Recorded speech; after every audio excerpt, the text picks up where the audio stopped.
আমাদের নামাজের মাত্র বাকি আছে।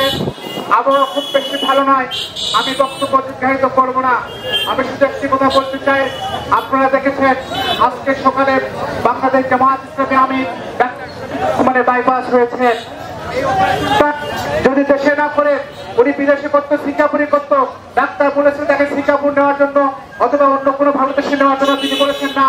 আমি যদি জামায়াত ইসলামী আমির হয়ে দেশের বাহিরে চিকিৎসা নেই, তাহলে দেশের মানুষের স্বাস্থ্য খাতের ওপর তাদের আস্থা উঠে যাবে। তারা দুঃখজনক হলেও সত্য, আমরা এমন একটি দেশে বসবাস করি যে দেশে রাজনৈতিক ক্ষেত্রে যারা সত্যি লাগলেও তাদের সিঙ্গাপুরে বারোটির দিকে চিকিৎসা করতে হয়।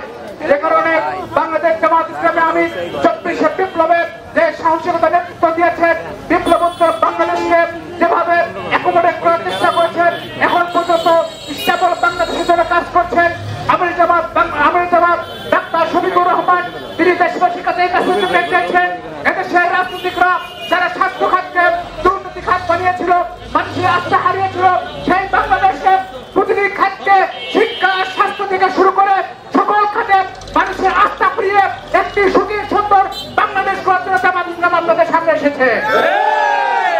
সম্মানিত উপস্থিতি, আমি বক্তব্য দীর্ঘায়িত করতে চাই না, শুধু একটি কথা বলতে চাই।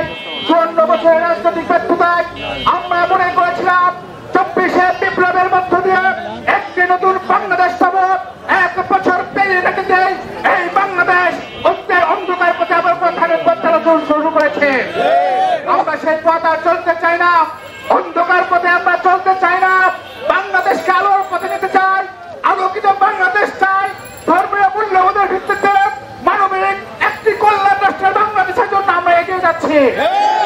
প্রিয় বাংলাদেশবাসী, আপনারা অতীতে যে কোনো সময় জামায়াত ইসলামের সাথে ছিলেন, আমরা দৃঢ়ভাবে বিশ্বাস করি 24 বিপ্লবোত্তর বাংলাদেশের সকল রাজনৈতিক দলের ব্যর্থতায় বাংলাদেশ যখন অতীতের মতো আবারও একটি রাজনৈতিক গোষ্ঠীর চাঁদাবাজিতে হারিয়ে যাচ্ছিল,